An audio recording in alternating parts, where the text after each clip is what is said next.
Irmãos e irmãs, poderíamos dar como título a essa conversa do Padre: Estreita é a porta para entrar no reino de Deus. Estreita é a porta para entrar no reino de Deus. Alguém, diz o Evangelho, pergunta a Jesus pela quantidade daqueles que se salvam. É verdade que são poucos aqueles que se salvam?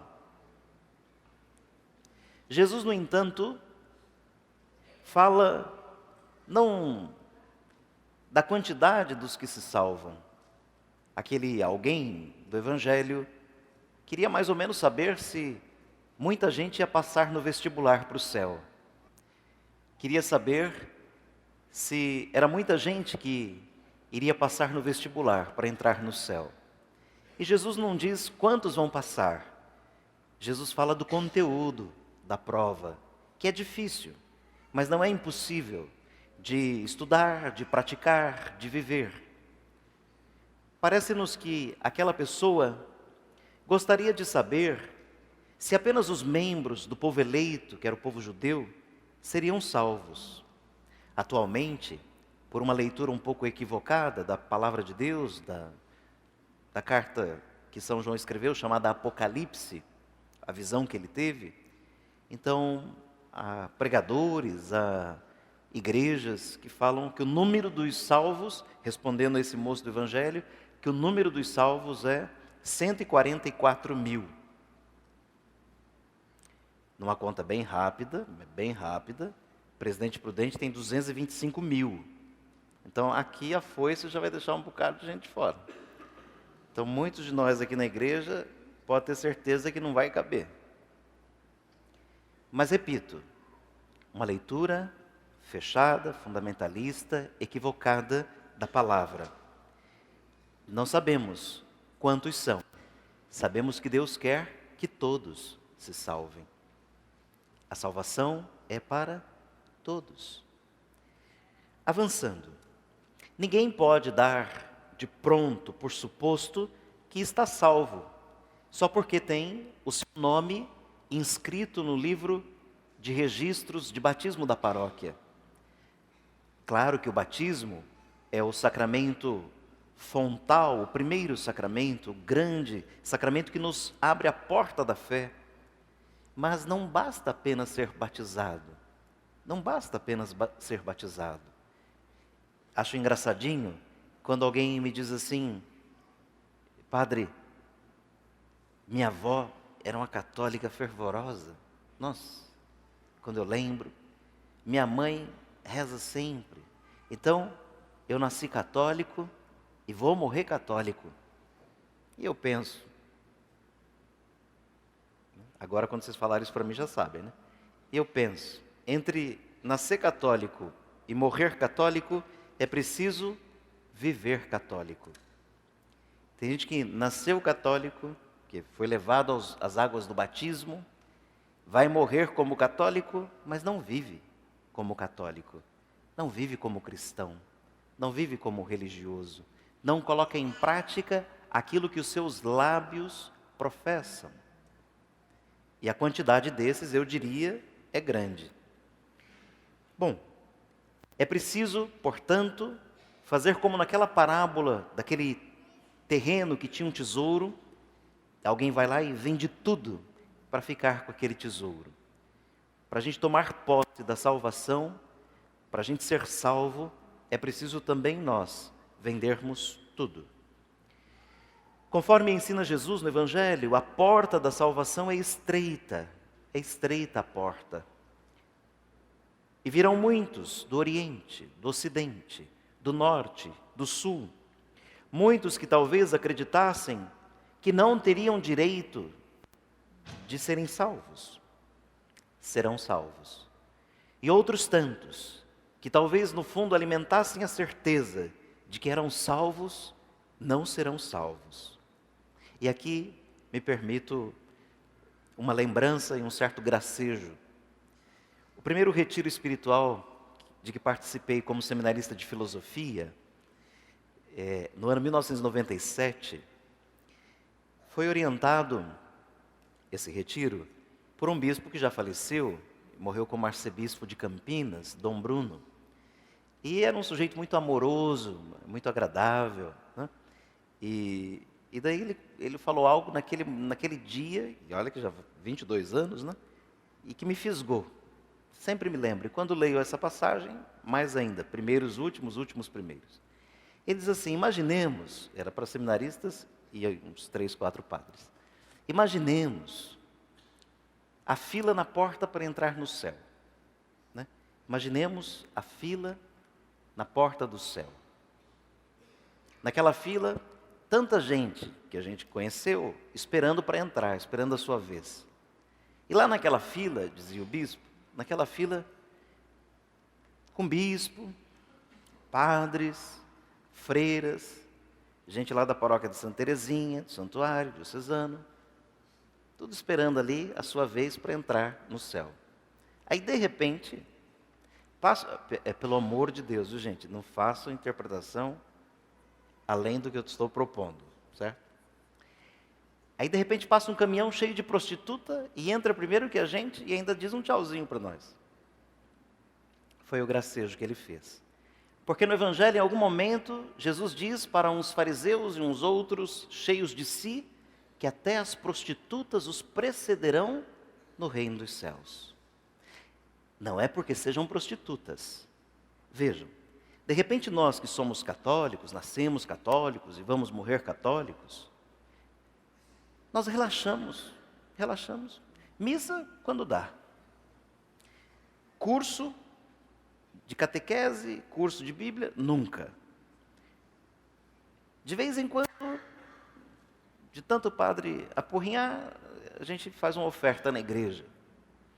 De vez em quando, até reza um terço. Então, nós que nos achamos assim, salvos, nos acomodamos. Achamos que já estamos garantidos. Nos contentamos com o mínimo. O mínimo. O mínimo. E o mínimo vai nos levar apenas ao mínimo. É preciso que a gente não se acomode na fé. E eu não digo só de estar aqui dentro da igreja. Porque é quando a gente sai aqui do templo que começa a hora de a gente dizer o quanto a gente acredita. O quanto a gente sabe caminhar pelo caminho que é estreito e passar pela porta que é estreita. A porta estreita é Jesus. A porta estreita é a caridade. A porta estreita é viver a palavra. A porta estreita é não seguir os modismos, mas seguir a palavra que nós ouvimos, que nós acreditamos. A porta estreita é o Evangelho encarnado na nossa vida. Tem uma carta, curta carta, chamada Carta a Diogneto, do início da igreja, primeiro século. Tem a seguinte expressão, frase lá: o que a alma é para o corpo, isso são os cristãos para o mundo. Vamos repetir? O que a alma é para o corpo, isso são os cristãos para o mundo. Eu atrapalhei vocês que pus o verbo no lugar errado. Vamos de novo, né?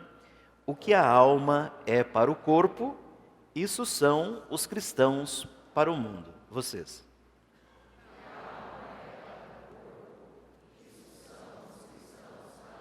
Será que a gente poderia dizer isso? O que a alma é para o corpo, eu que sou cristão, sou na minha família? Será que a gente poderia dizer isso? O que a alma é para o corpo, eu cristão, sou onde estudo, onde trabalho, onde me divirto, onde rezo? Será que sou alma de Cristo nesse corpo do mundo? Porque às vezes a gente vem rezar e se sente até um pouquinho melhor do que os que não rezam. E nem sempre é verdade, gente. E nem sempre é verdade, porque parece que a gente não acredita direitinho naquilo que escuta como palavra do Senhor. Nós somos a alma que dá a vida de Cristo onde quer que nós estejamos presentes. Veja, entendo que vocês, que a comunidade, que as pessoas queiram ver no padre aquilo que ele diz, queiram ver coerência, etc. Ok. Mas em primeiro lugar, eu não sei se vocês deveriam ficar assim, bem entendido, bem preocupados de ver a coerência na minha vida, mas de ver a coerência daquilo que você acredita na sua vida. Porque se você se preocupar de ver só a coerência na vida do pregador, você se torna juiz. E a sua conversão, quando acontecerá? E aqui não vai nenhum pedido para vocês não olharem para mim. Pode continuar olhando e espero que eu inspire vocês, né? Se não for, vocês me ajudam a ser melhor, que eu preciso ser melhor. O que não pode é a gente esperar do outro para se esconder. O que não pode é a gente dizer da boca para fora aquilo que lá dentro a gente não tem. E é nessa hora que a gente ouve Jesus falar: não se preocupe, quantos vão se salvar? É mais ou menos o aluno, né? Vai à prova, ao invés de ele perguntar assim, as dúvidas que ele tem, ele quer saber se com 3 ele passa. Devia passar mais 3 anos na cadeira, só pela pergunta que fez. Porque quem um dia pretende ser profissional, servir os outros, ganhar a vida, não pode ter um pensamento desse.